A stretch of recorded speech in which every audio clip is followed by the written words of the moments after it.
Hi friends, ಪ್ರತಿದಿನ ಅಡುಗೆಗೆ ಸ್ವಾಗತ. ನಾನು ಇವತ್ತು ಕ್ಯಾಪ್ಸಿಕಮ್ ವಾಂಗಿಬಾತ್ನ ಮಾಡ್ತಾ ಇದ್ದೀನಿ. ಒಂದು ಸ್ವಲ್ಪ ಮಸಾಲೆನ ತಯಾರಿ ಮಾಡ್ಕೊಳ್ಳೋಣ. ಒಂದು ಹಂಚು ಬಿಸಿಟ್ಟಿದ್ದೀನಿ.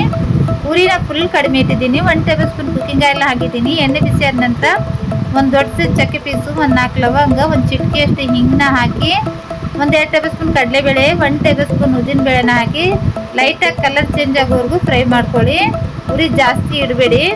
ನೋಡಿ, ಲೈಟಾಗಿ ಕಲರ್ ಚೇಂಜ್ ಆದ ನಂತರ ಒಂದು 10 ರಿಂದ 12 ಒಣಮೆಣಸಿನಕಾಯಿ ಹಾಕಿ ಸ್ವಲ್ಪ ಫ್ರೈ ಮಾಡಿ. ನಂತರ 1 ಟೇಬಲ್ ಸ್ಪೂನ್ ಧನಿಯಾ ಕಾಳು, ಒಂದು ಅರ್ಧ ಟೀ ಸ್ಪೂನ್ ಅಷ್ಟು ಜೀರಿಗೆ, ಸ್ವಲ್ಪ ಕರಿಬೇವು ಎಲೆನ ಹಾಕಿ ಚೆನ್ನಾಗಿ ಎಲ್ಲ ಕಲರ್ ಚೇಂಜ್ ಆಗೋವರೆಗೂ ಫ್ರೈ ಮಾಡ್ಕೊಳ್ಳಿ.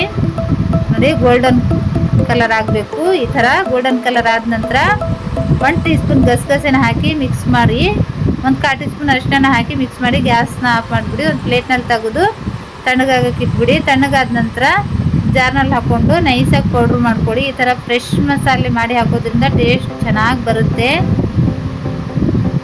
ನೋಡಿ, ಈ ಥರ ನೈಸಾಗಿ ಪೌಡ್ರ್ ಮಾಡ್ಕೊಂಡಿದ್ದೀನಿ. ನಂತರ ಒಂದು ಕಡಾಯಿ ಬಿಸಿಟ್ಟಿದ್ದೀನಿ. ಒಂದು 2 ಚಮಚದಷ್ಟು ಕುಕ್ಕಿಂಗ್ ಆಯಿಲ್ ಹಾಕಿದ್ದೀನಿ. ಎಣ್ಣೆ ಸ್ವಲ್ಪ ಜಾಸ್ತಿ ಹಾಕಬೇಕು.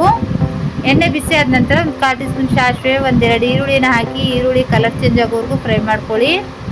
ಈರುಳ್ಳಿ ಕಲರ್ ಚೇಂಜ್ ಆದ ನಂತರ 1-2 ದೊಡ್ಡ ಸೈಜ್ ಕ್ಯಾಪ್ಸಿಕಮ್ನ ಈ ಥರ ಕಟ್ ಮಾಡಿ ತೊಗೊಂಡಿದ್ದೀನಿ. ಕ್ಯಾಪ್ಸಿಕಮ್ನ ಹಾಕಿ ಒಂದು 2 ನಿಮಿಷ ಫ್ರೈ ಮಾಡ್ಕೊಳ್ಳಿ. ಒಂದು ನಿಂಬೆಹಣ್ಣಿನ ಗಾತ್ರದಷ್ಟು ಹುಣಸೆಹಣ್ಣು ನೆನೆ ಹಾಕಿದ್ದೀನಿ. ನೋಡಿ, 2 ನಿಮಿಷ ಕ್ಯಾಪ್ಸಿಕಮ್ ಫ್ರೈ ಮಾಡಿದ ನಂತರ ಒಂದು 1/4 ಟೀ ಸ್ಪೂನ್ ಅರಿಶಿನ, ಒಂದು ಸ್ವಲ್ಪ ಕರಿಬೇವು ಎಲೆನ ಹಾಕಿ ಮಿಕ್ಸ್ ಮಾಡಿ ಹುಣಸೆ ರಸ ತೊಗೊಂಡಿದ್ದೀನಿ. ಒಂದು 3 ರಿಂದ 4 ಟೇಬಲ್ ಸ್ಪೂನ್ ಅಷ್ಟು ಆಗಿದೆ. ಹುಣಸೆ ರಸನ ಹಾಕಿ ಒಂದು 2 ನಿಮಿಷ ಬೇಯಿಸಿ. ಒಂದು 2 ನಿಮಿಷ ಬೇಯಿಸಿದ ನಂತರ ರುಚಿಗೆ ತಕ್ಕಷ್ಟು ಉಪ್ಪನ್ನ ಹಾಕಿ, ನಂತರ ನಾವು ಪೌಡ್ರ್ ಮಾಡ್ಕೊಂಡಿದ್ವಲ್ವ ಆ ಮಸಾಲೆನ ಹಾಕಿ, ಒಂದು 2 ಟೇಬಲ್ ಸ್ಪೂನ್ ಒಣ ಕೊಬ್ಬರಿ ತುರಿನ ಹಾಕಿ ಒಂದು 2 ರಿಂದ 3 ನಿಮಿಷ ಚೆನ್ನಾಗಿ ಬೇಯಿಸಿ. 2 ರಿಂದ 3 ನಿಮಿಷ ಚೆನ್ನಾಗಿ ಬೇಯಿಸಿದ ನಂತರ ಒಂದು 2 ಕಪ್ ರೈಸ್ನ ಬಾಯ್ಲ್ ಮಾಡಿ ತೊಗೊಂಡಿದ್ದೀನಿ.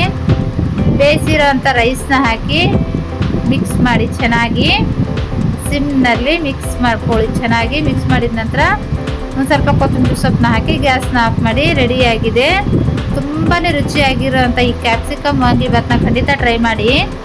ಈ ರೆಸಿಪಿ ಇಷ್ಟವಾದರೆ ಲೈಕ್ ಮಾಡಿ, ಶೇರ್ ಮಾಡಿ, ನಮ್ಮ ಚಾನಲ್ಗೆ ಸಬ್ಸ್ಕ್ರೈಬ್ ಮಾಡಿ.